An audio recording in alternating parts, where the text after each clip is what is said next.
Morning, everybody. For those of you who don't know me, my name's Jane. I'm State Manager of National Disability Services, and on behalf of NDS and Cerebral Palsy League, I'd like to welcome you and Angela Gifford.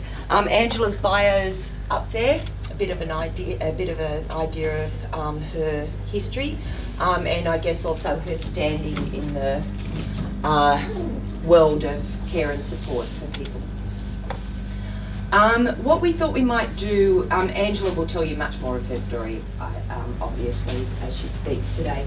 What we thought we might do before we started, though, was just get a bit of a sense of people's expectations of outcomes today. This is, I think, the third workshop we've done in Queensland. Angela is doing a good job of pretending she's not exhausted. She's had, how many? 2 4 a.m. starts this week, and she's holding up well. Yes, if people could, if you had any expectations about what the outcomes you're learning might be today, do people want to speak to that before we start? And we can check that at the end of the session whether we've met those expectations or not, and pay you off if we haven't. Give you a refund. Anybody? What were you thinking about when you saw the invitation? The title of I think it was, what will the future look like in a consumer-directed care world? Come on, someone give me something. Come on, Kirsty. Come on, you people from Cascades, up and back there. Yeah? I was just going to say, I'm just hoping for some insight into, what has come from the self-directed sort of model over there and the differences between what we experience now and into the future, what we can expect, I suppose. So some things to look out for, some trends maybe. Just some of that information. Okay, that's great, thank you. Anybody else? Barbara Davidson from Lifestyle Solutions. For me, it's more about that building of a relationship with the customer and how we actually engage in that to be really effective in this type of modelling. Nice, thank you. Just exactly what we were talking about, really, wasn't it? Thank you. Anybody else?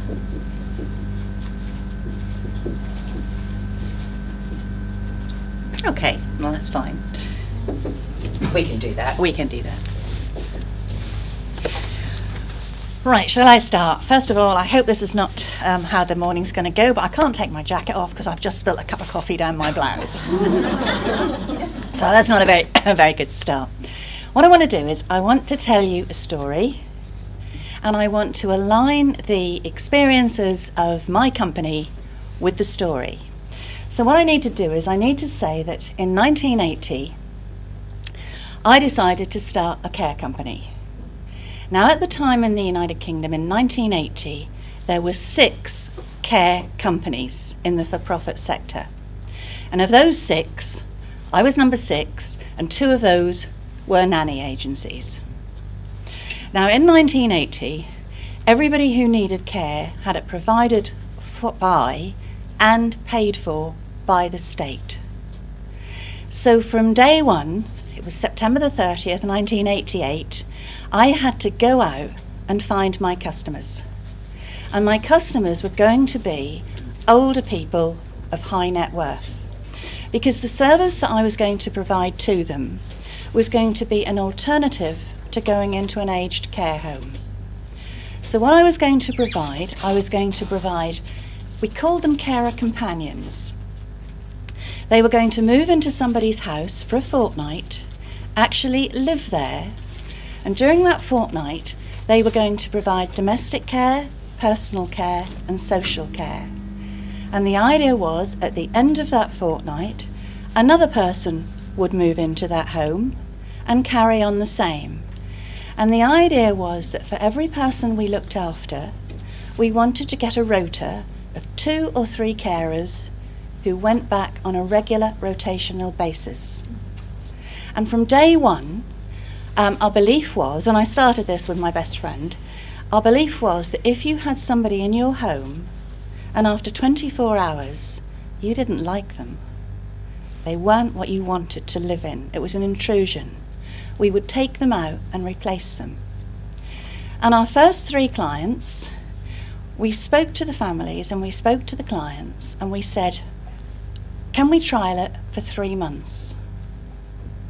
Now at that time, in the first 3 months, we were also finding anything from a babysitter to a waitress, you name it. But at the end of 3 months, we had covered those 3 homes.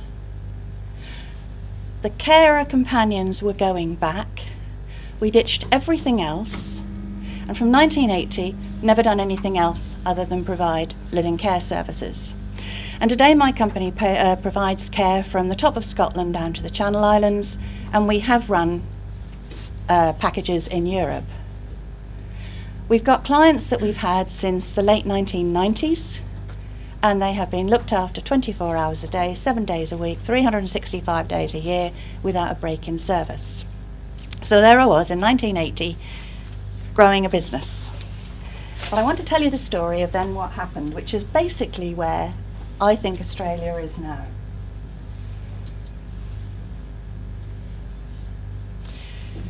We come to the 80s, and Mrs. Thatcher's government is in power.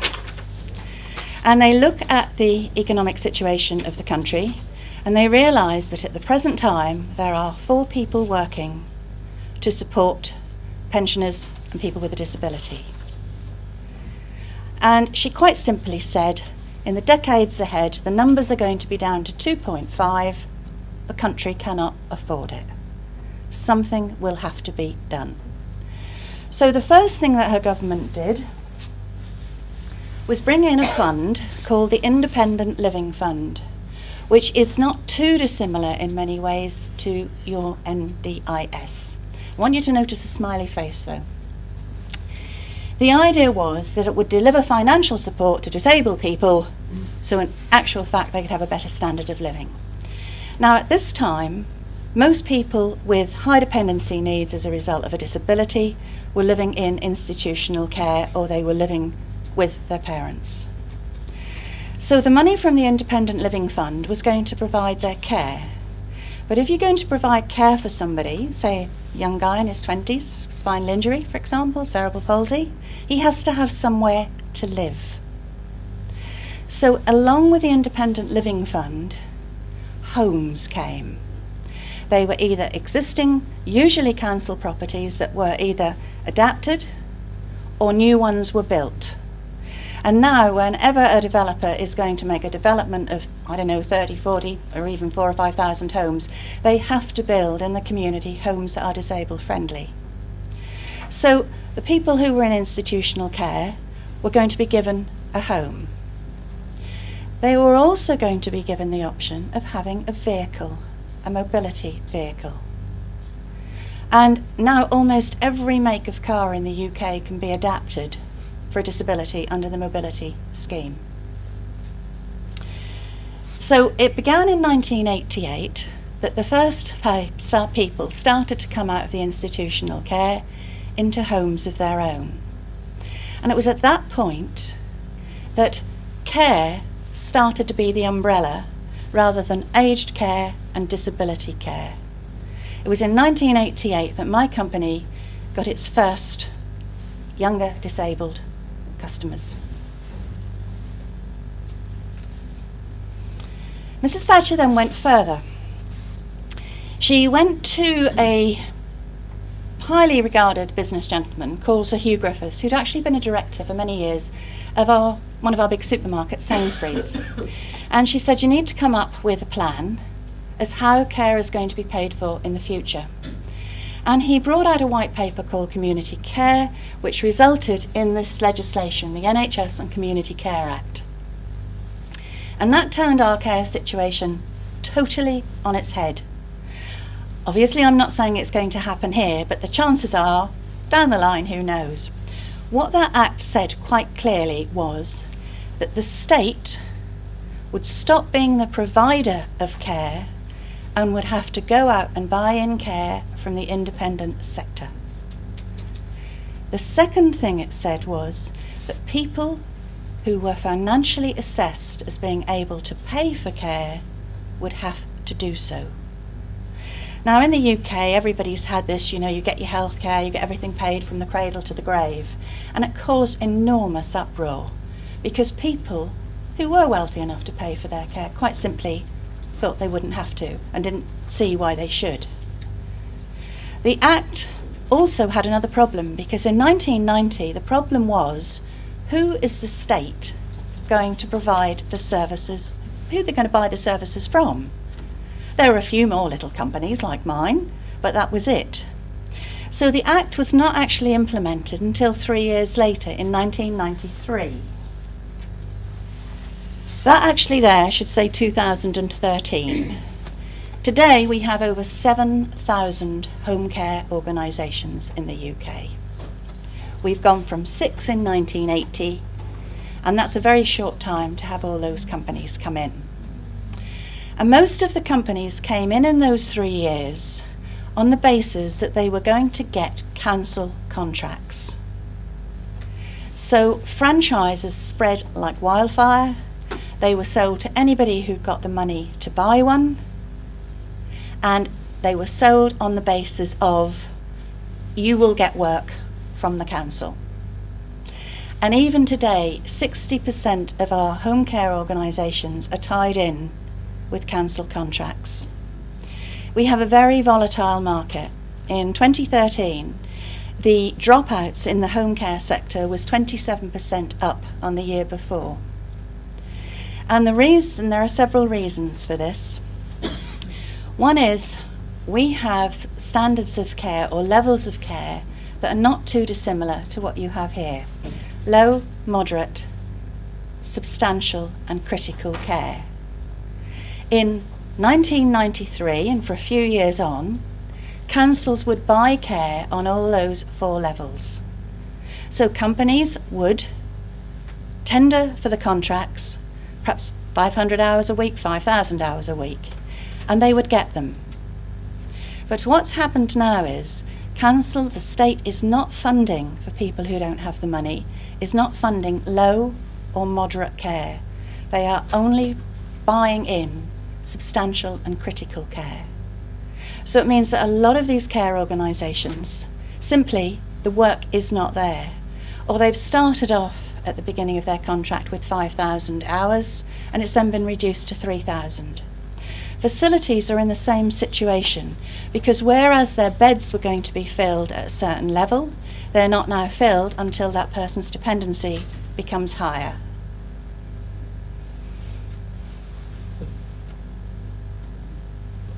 So, what has that meant that we've had to do? In the 1980s, I had very little competition. That is not the case now. In 1990, the not-for-profit sector in the UK was in a very, very good position. They had very good services in the community. They had very good facilities. They had large donation streams, and they also had a lot of government money in grant funding. They ran services, they ran day centres, community transport. In fact, they were the lower level of support after the state. But what actually happened was, they thought their world would never change.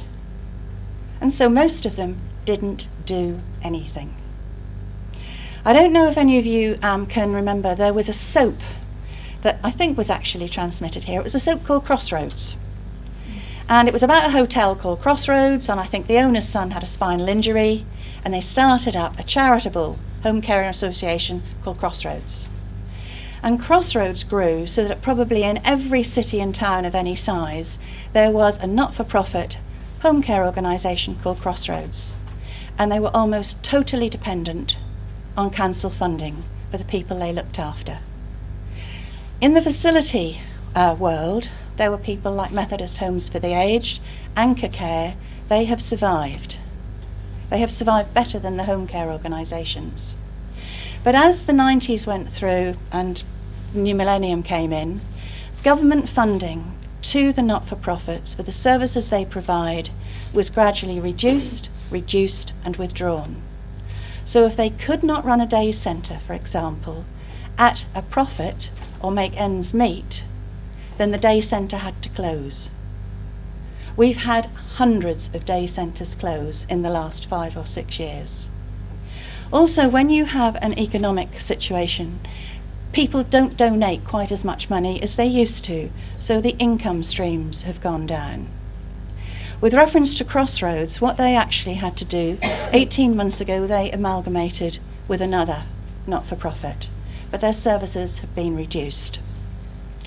So what does the competition mean? 96% of home care in the UK is provided by for-profit companies. It is a highly volatile, competitive world. So what advantages has that had? Flexibility. If somebody is being put to bed at 8:30 at night and they don't wish to go to bed till 11:45 and their home care organisation cannot give them that service, they can go elsewhere. For people who are on the Independent Living Fund and people who are on direct payments, which I'll come to in a minute, which are mostly younger disabled people, and by younger disabled people I mean under the age of 65, they have the option to have the money for their care paid directly into their bank accounts. So what that means is they have the same level playing field to be a customer. So flexibility comes in. A story I've told actually earlier this week as well. I was down in the southwest of London some time ago, and we have a young guy in his 30s who lives in a fully adapted bungalow who wasn't very far away.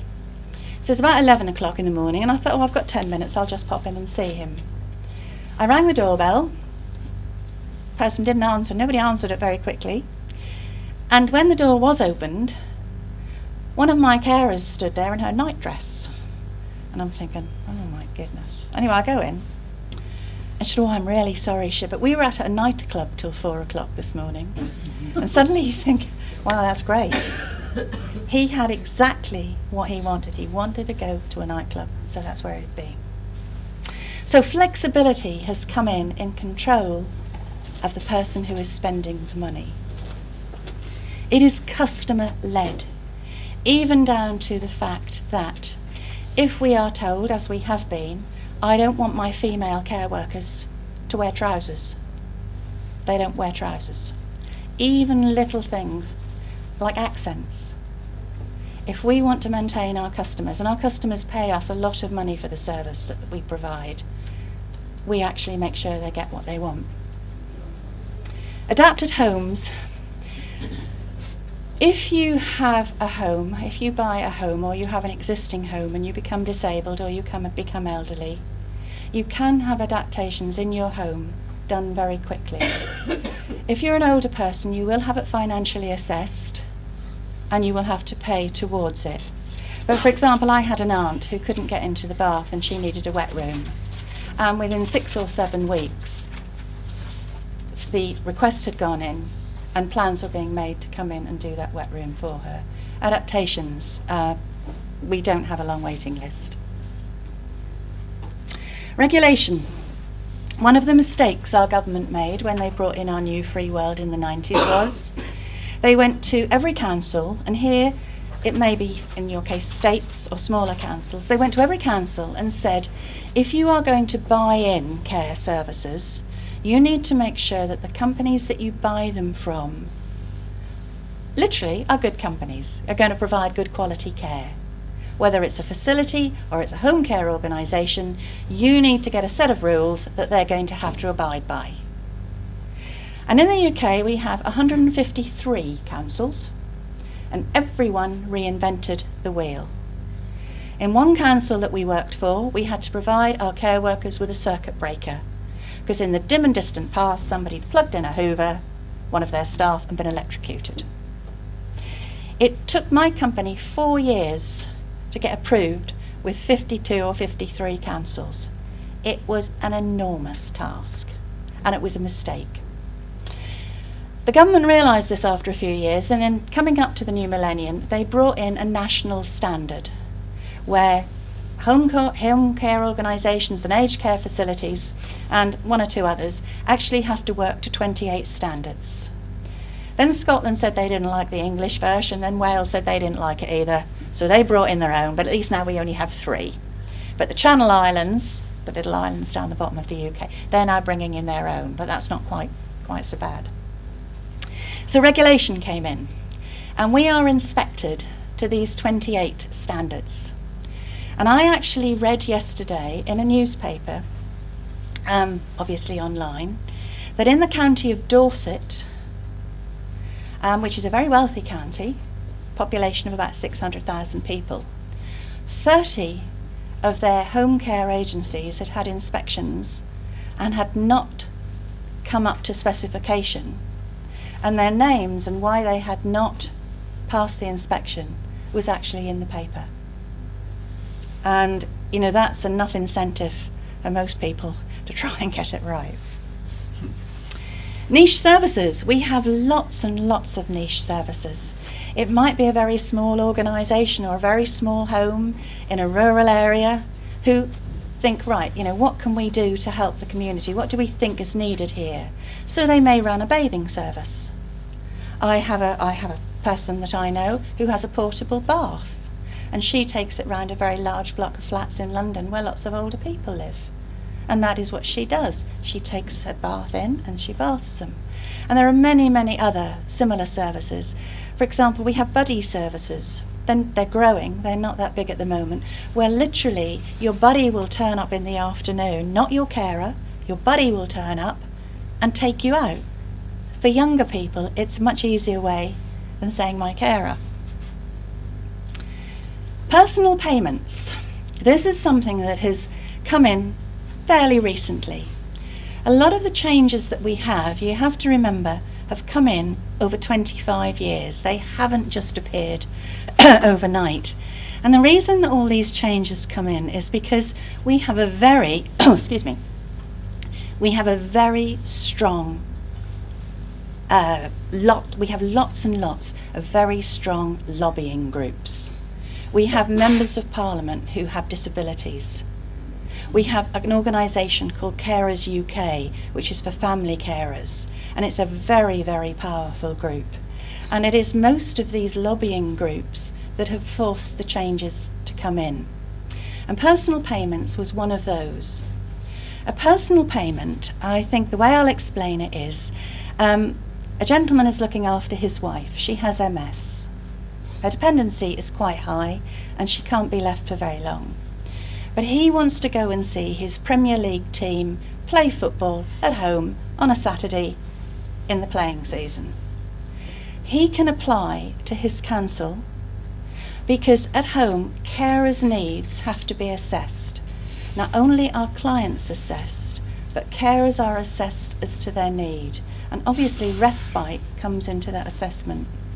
So he can go to his council and he can say, I would like the money to enable somebody to come in with my wife for 4 hours on a Saturday afternoon so I can go to the football. He will then be given that money. But if him and his wife are talking one night and she says, well, for the amount of money you're getting to go to the football, we could go to a disabled bungalow down at the coast for a week, he can change his mind. And he can go. As long as he can demonstrate, when that money is audited and he has to send in what he's spent it on, as long as he can demonstrate that with social care, they have the choice as to what they do with it. And obviously there's been newspaper headlines where people have, literally gone to Spain and so on and so forth. But that's it, you can have a personal payment for that. To get equipment from the state is relatively easy. If you are assessed as having a need, you will get the equipment and you will get it in a relatively short time. But there are many people who do not want to go to the state for their equipment. So what has happened is lots and lots and lots of new businesses have sprung up selling aids and equipment. In fact, one of our largest supermarkets, and I don't agree with this, but you can actually go and buy a wheelchair and somebody will just sell you, oh, you'd like that one, and that's it.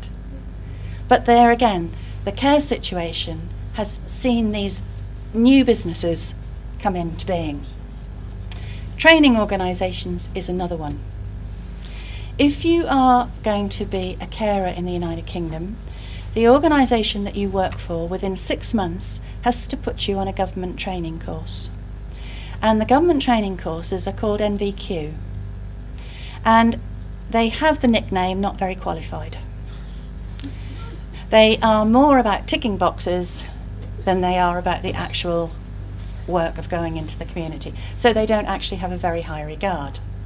And as a result, for-profit training companies have sprung up absolutely everywhere.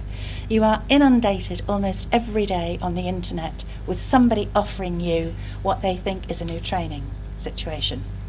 The last time I looked, and this was only a quick look, I could find over 1,000 training courses. Now, I mean, it's nonsense. Nobody needs 1,000 training courses. But anyway, it's, again, new businesses have sprung up as a result. The adapted vehicles, as I said, you can have. The direct payments is where they get the money straight into their bank account. The tendering process is about getting state contracts for people who the state is paying for. Advocacy organisations. When the New World first came in, the government, throughout social services departments throughout the country, brought in a one-stop shop where you were supposed to be able to go and find out anything about care, from benefits, organisations, equipment, you name it. But over a period of 10, 12 years, funding within the councils was reduced and the one-stop shops almost disappeared. So what has happened is new private not-for-profit advocacy organisations have stepped in. So some of our not-for-profits who lost out in providing services provide excellent advocacy services, and they are state funded. So you can have an advocacy service to tell you, for example, where to look, what to do, how to apply, and so on. You can have another service, for example, which if you are a person who wishes to employ your own carers, they will do the payroll for you. So there's lots of movement within the advocacy services, but the ones that we've got now are good, and the market is fairly stable. Added value. If you are in a town or a city and there are 20 or 30 other organisations exactly like you have to stand out, because you need to keep your customers. Now, what you have to do is you have to try and think how to give your added value. So I'll just give you an example of what in my company we do. You may think it's cynical, and in a way it is. But the service that my company provides is going to cost somebody a minimum of $100,000 a year. And what's actually going to happen when they start that service is somebody is going to turn up on their doorstep with a bag and is going to move into their home and live there for a fortnight. And we can all imagine it's not actually what we want. But if people want to stay in their own home, then that is the alternative. And so we have thought for a long time that, you have your first carer. Hopefully, if you like them, then the hurdle's probably overcome. If you like your second carer, we have no problems. But if you've had somebody who you're not very sure about, and you don't know whether you're going to like this live-in care lark or not, you're probably going to be at about 4 weeks when you've had 2. So we send every one of our clients, whether they're 18 or they're 80, after 4 weeks, we send them a bunch of pink roses with just a thank you for being our customer. Now, the reason was that hopefully if they receive a bouquet of flowers from us, they'll probably give us another 2 weeks or another 2 weeks, and then they'll feel secure in the system.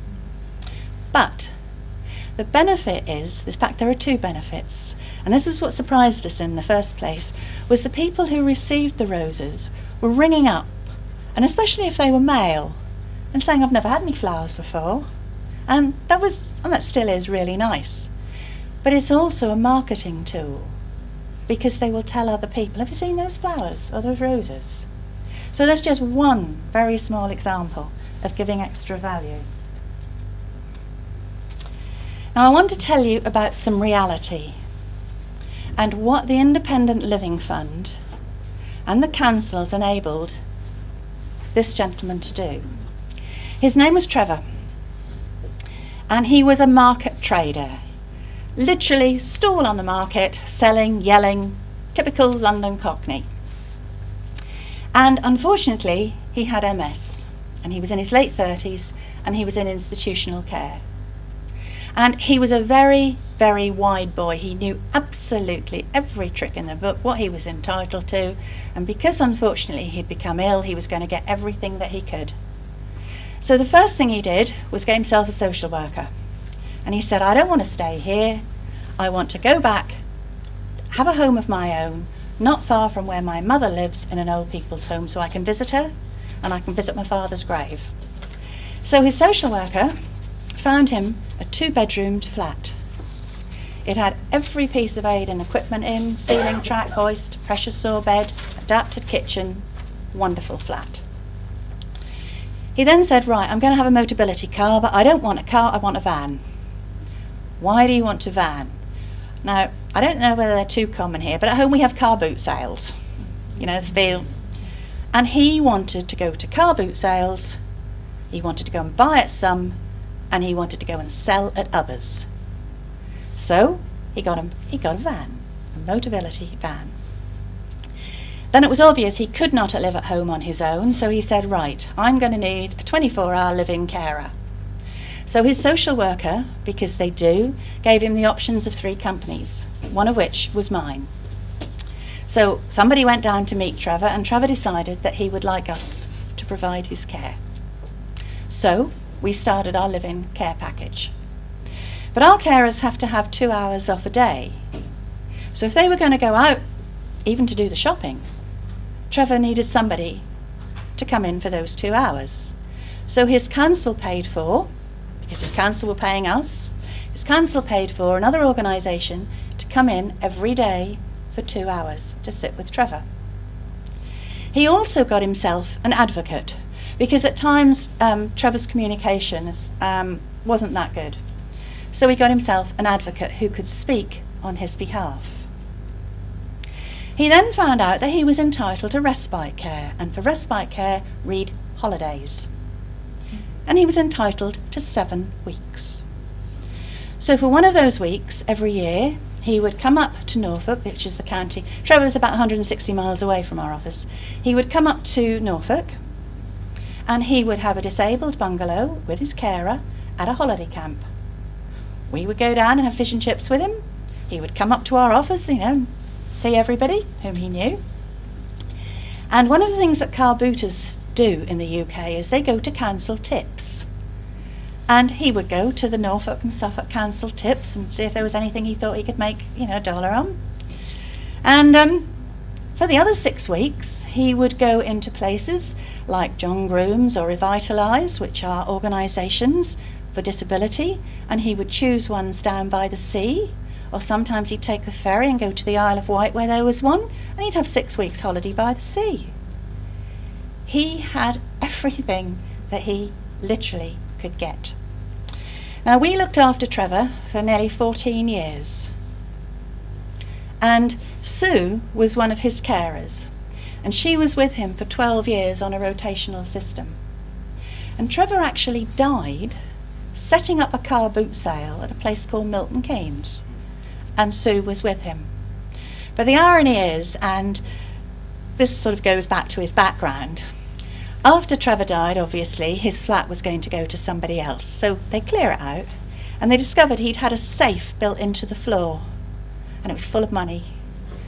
So he'd literally cheated the system.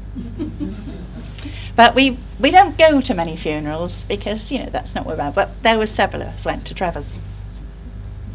Trevor had his money from what we call social care. Now I want to show you somebody who gets his money from health care. We do not look after Marcus, but he is actually the son of one of my managers. And Marcus, in his 30s, unfortunately, he had a partner and he had a little girl of 3 or 4. But unfortunately, he went to a pub one night, had too much to drink, got in his car, saw a police car out of his window, decided he could outpace the police car, went straight into a tree. C12 spinal injury. His car was only third-party insured. The accident was entirely his fault, so there was no personal injury compensation for him to claim. And he spent 18 months in a spinal unit. couple of 100 miles away from his home. Unfortunately, his relationship with his partner broke down.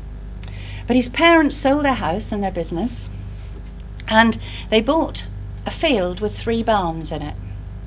And they converted the barns so that his mum and dad now live in one, his brother and his family live in another, and Marcus has the 3rd barn. The NHS, because Marcus is under health care, the NHS equipped his barn out, and they provide Marcus 24 hours a day with a nurse and a carer. This is, so you can just see sort of some of the equipment that Marcus has.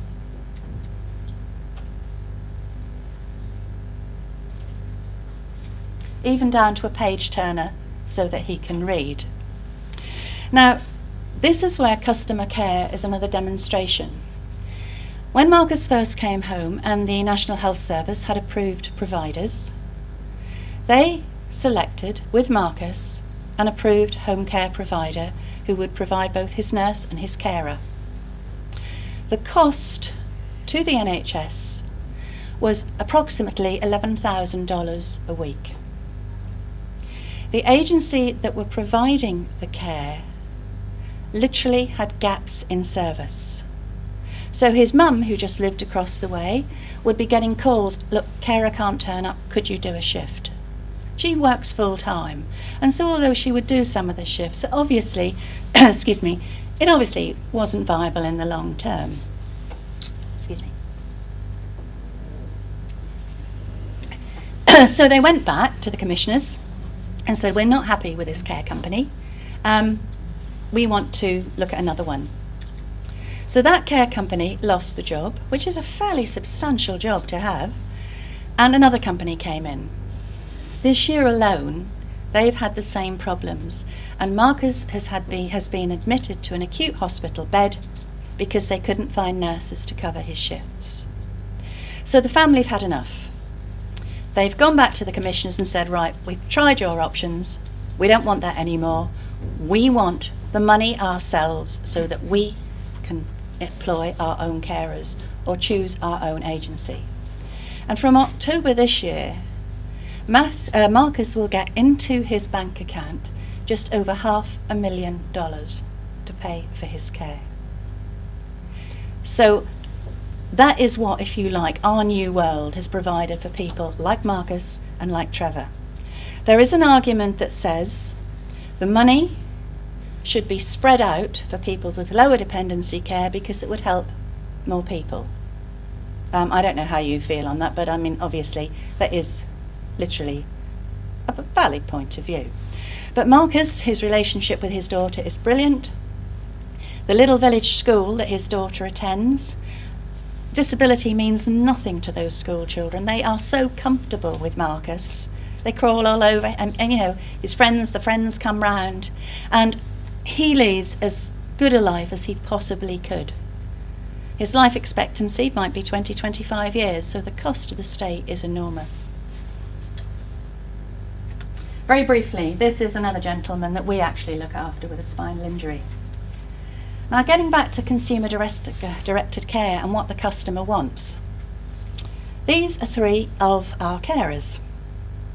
And what I want you to notice is, we didn't take them dressed like that particularly.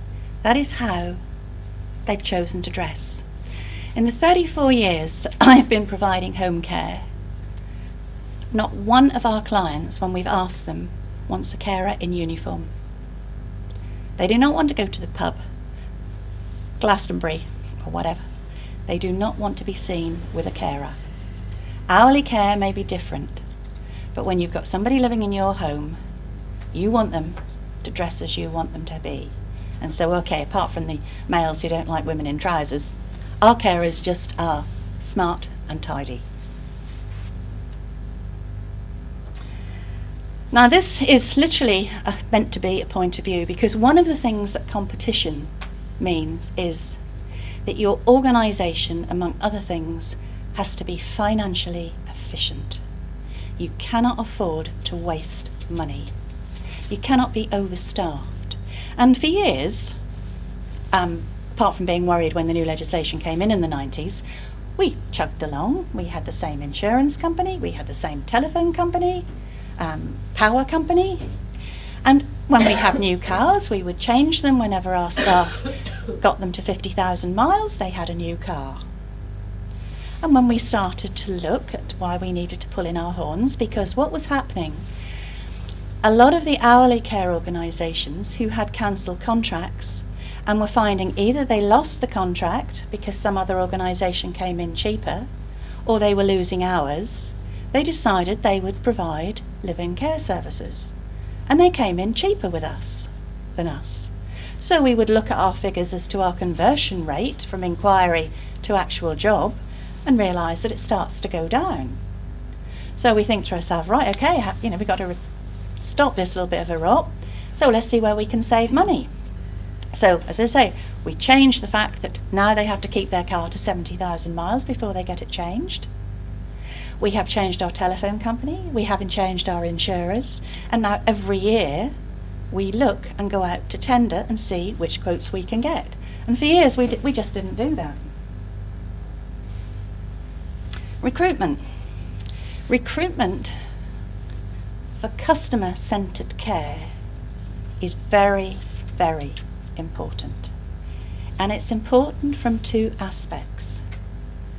The first aspect is that every carer who goes out under your banner is actually your salesman.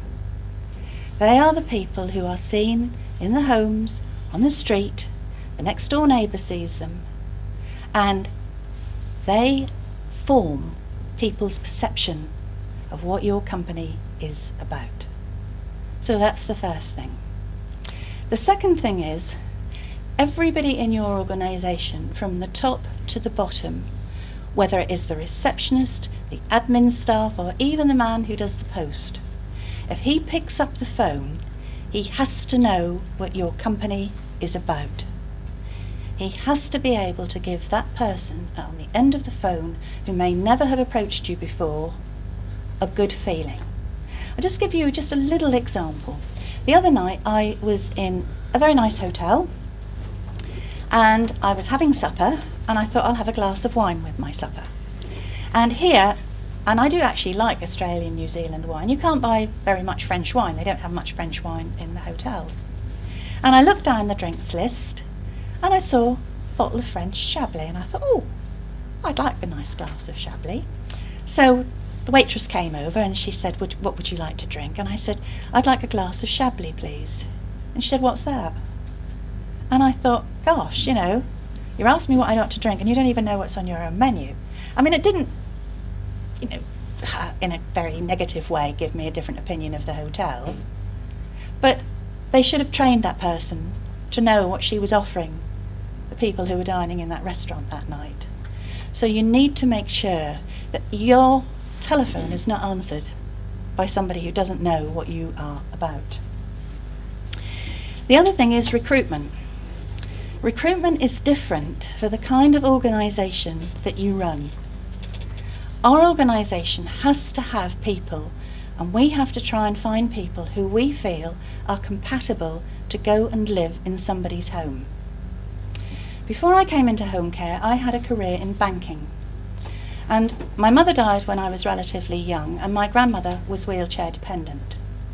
And when I first used to interview, in those first 3 months, when I was looking for companion carers, I used to actually interview in my living room, the other side of the dining table. And if I had somebody the other side of the table who was coming for a job, my criteria was, would I let them go in and give my grandmother a bath on a Saturday night?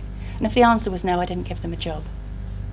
So for live-in care, not only do we have to have people who we think are appropriate and can do the work, we also have to try and see if we think they have the empathy to do the care work.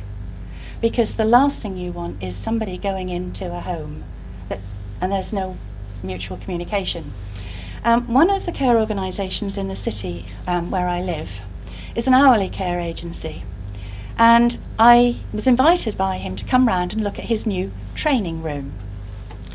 And it was a room that was made like a bedroom, and just like in the police novels, the mirror was a two-way mirror.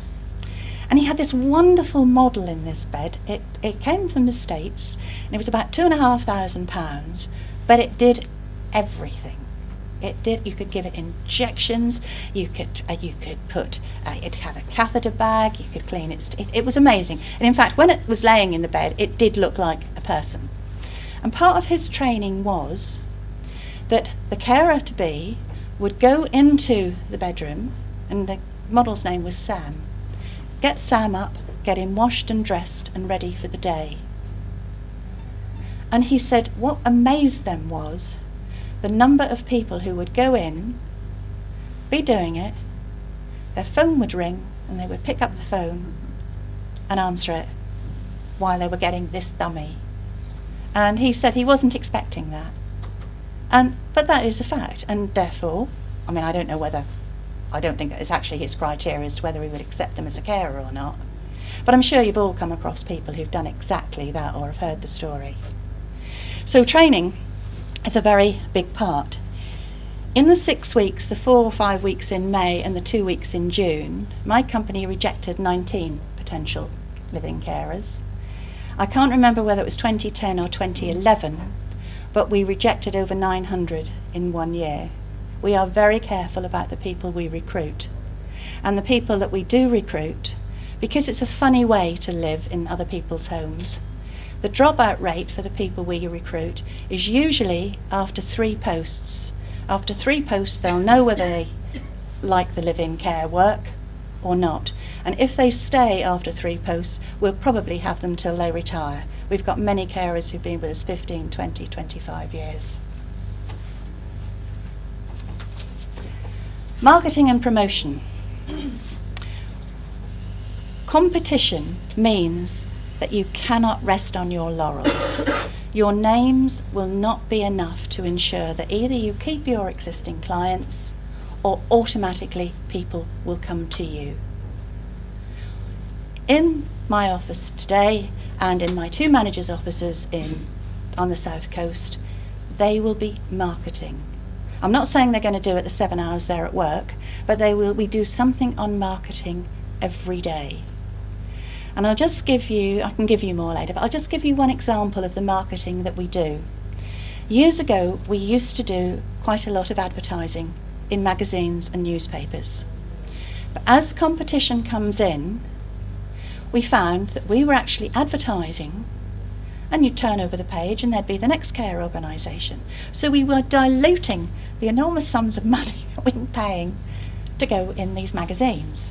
So we have more or less stopped advertising. We tried radio advertising, which was extremely expensive, and we don't think that was successful either. So one of the marketing things that we do now that costs us very little, I'm not sure if you have this facility over here, but if you haven't got it now, I'm sure you will do. We can go to an online mailing company, and there are dozens of them. And we can go onto their website and we can say, right, in our case we are looking for people, and we can put in the age range of people we're looking for. And this is when we're looking for high net worth older people. And so we can put in the age range. We can put in literally the postcode area we want them to live in. So for example, a few weeks ago I went through St John's Wood in London, which is a very upmarket area, and went in on the Monday morning and said to somebody, do some marketing in St John's Wood. So they would put the postcode in. We would put the annual income we would like these people to have. We can also put in whether we want them to be married, single, widowed, or whatever. We can also put in, if we want, what newspaper we want them to read.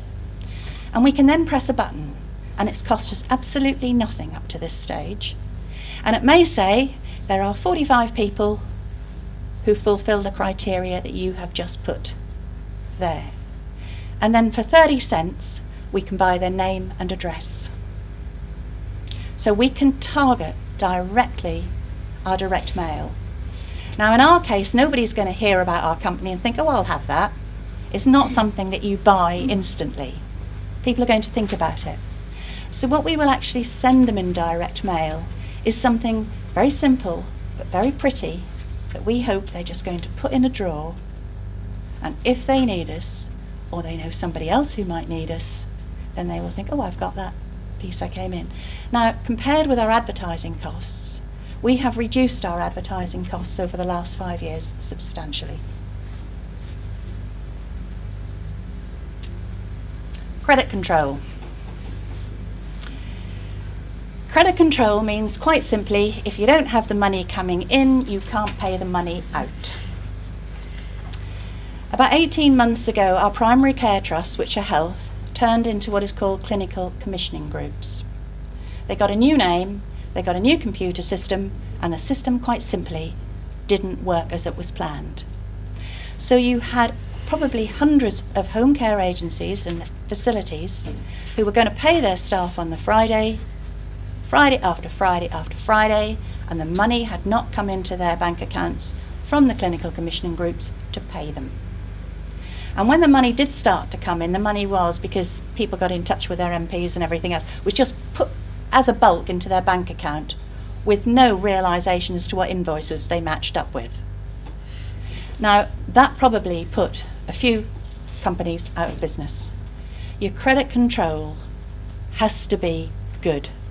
You want your invoices to go out on time, and you want your money in on time. And furthermore, you want to have a cut-off rate. There is the feeling, and I shared this for a long time, that if you're providing care to people, you shouldn't pull the plug. And we haven't pulled the plug on anybody, but we've certainly got to the stage where we have considered it, because it got quite simply to the stage where we could not continue to pay the wages week after week after week and end up with a huge bad debt. And that was actually not a private person, it was a state paid for one. So your viability, if you are not a viable company, then the people who are going to suffer are the people that you're looking after. I've come across many instances where carers have come to us and we've said, why are you going to leave your present company? And it's because I haven't been paid. Contracts. Contracts are something that perhaps you might not think about in consumer-directed care. For organisations that have contracts with the local council, fairly standard contract you sign up to. Now, we have contracts, and I have to say we're not the only other living care agency, there are lots of us now. But we have contracts, and our contracts are definitely customer-based. We will go and if a potential customer comes to us, whether it's 5 minutes down the road or 500 miles away, we actually go and see them. And we will do our assessment of need. And on that assessment of need, we will base the cost of what that care package is going to cost them, how much they are going to have to pay their living carer. If they then come back to us and say, yeah, we're happy with that, we'd like you to provide the care, we then ask them to do their own care plan. And their own care plan is quite simply, how do you live? What don't you want altered? If you were like my grandmother, who was a staunch Methodist and went to Methodist church every Wednesday, washed on Mondays and still had fish on Fridays, she would not want that routine disrupted. And it depends how much privacy you want, how you wish to be addressed. Do you want your carers to sit in your living room at night, or do you want them, until you get to know them and you like them, want them to stay in their room? If so, you might have to make it into a bed sitting room. So we ask all our clients and their families to put together how they want that person to live and work in their home. And then, with our assessment of need and how they want to live, that forms the basis of the contract that we have with them. So every person we look after really has an individual contract. Right, now this is the sad part. The Independent Living Fund. What actually happened prior to 1988, when Mrs. Thatcher's government brought in this wonderful fund, they totally underestimated the number of people who would apply to the fund for money. And that was because so many families were looking after people with a disability who'd never put their head above the parapet, so basically nobody knew they existed. So people who were applying for it, it got out of hand quite quickly. But also with the advances of medical care, babies who perhaps would have died many, many years ago, now live, road accident victims, etc. And our government has got to the stage where they've said, well, we simply cannot afford it. Anybody who is on the fund continues to get it. But new people are going to have to apply to the council for the funding. But because councils now do not provide low and moderate care, there is now a court case saying that for people who could have the Independent Living Fund from a low level of care, because it's now been closed and they will not get that from councils, it's actually discriminatory. So there is a court case pending. On part of our inspection scheme, every care organisation or facility and many others have to have what is called a registered manager. And it's that registered manager who, if you like, the responsibility and the survival of that company depends on. When an inspector walks through the door and you don't know that they're coming, the person whose desk they will sit in front of is the registered manager. So companies have to make sure that their registered manager knows absolutely about everything that is going on relative to the 28 standards that we have to work to. And going back to those 30 organisations who've appeared in the newspaper yesterday, obviously their registered managers were not doing their job properly. Finally, I want to leave you with this, because this is actually one of our pretty postcards. But it's based on the fact that because we're a home care company, the most important thing for any of the people that we look after is their own front door. To them, it is priceless. For younger people or whoever who moved out of institutional care, to get a front door of their own was just magic. So that is one of the strap lines that we actually use. So that's the story of what happened in the UK. As I said, it's taken us 25 years to be where we are now. We made a lot of mistakes, no question about it. And I'm not saying that your situation here will travel exactly the same road. But if you learn by our mistakes, you'll actually get there much quicker than we did. But certainly I also think there are some things that we actually now have that we provide to people with a disability that are literally worthy of praise. So thank you very much.